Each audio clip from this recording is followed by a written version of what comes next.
He hasn't played in the NFL in several seasons, but Antonio Brown continues to resonate. He had a Hall of Fame-worthy career, won a Super Bowl with the Tampa Bay Buccaneers, and has been a source of controversy, news, intrigue in recent years. And obviously the most significant development as it relates to his post-playing career, the allegation of attempted murder at a celebrity boxing event in Miami in May. When it all first hit on social media that weekend, it looked like Brown had been on the wrong end of some sort of robbery attempt, altercation, fight, whatever.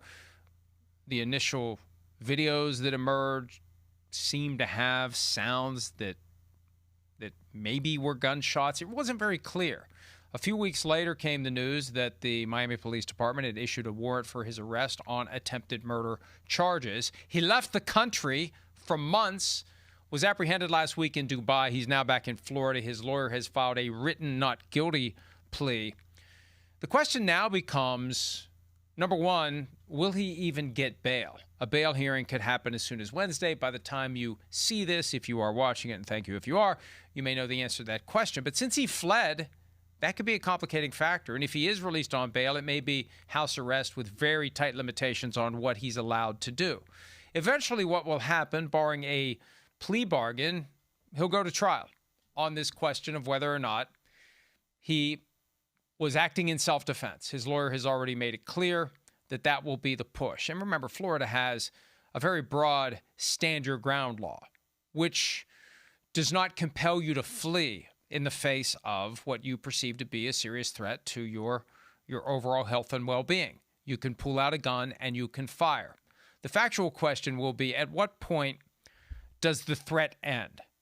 Because if the threat has subsided, you don't carry around a license to chase the person down who previously was accosting you, who previously had you believing that you were in some sort of peril. When that person has retreated, when that person is disengaged, you're not entitled to go chase that person down. And that's going to be what a jury ultimately needs to decide. Between now and then, there will be pretrial maneuverings, there will be arguments, there will be issues, there will be complications. We'll hear about it. We'll be following the whole thing as it unfolds. But at some point, again, unless there's a plea deal, Antonio Brown is going to have to go to court, and his lawyers will have to prove to the satisfaction of the jury that he was acting in self-defense. And one free piece of advice for Antonio Brown, if he's inclined to take advice from anyone, and that's the problem.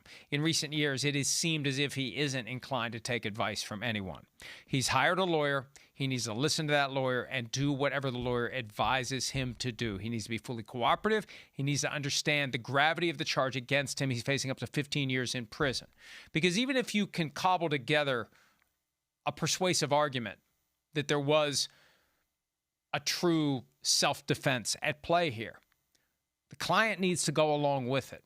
And if the client testifies, which rarely does a criminal defendant testify, but you're going to have to prove that he was acting in self-defense. And unless you have a look into his mind in that moment, how do you convince anyone that he was indeed acting in self-defense? The Antonio Brown cross-examination could be worth the price of admission and then some, because the prosecutors will go after him aggressively, and it could end up being a compelling bit of testimony, to say the least. That's just some of what will happen. It is a case that I think will attract plenty of attention. It already has, and it does present an important societal question.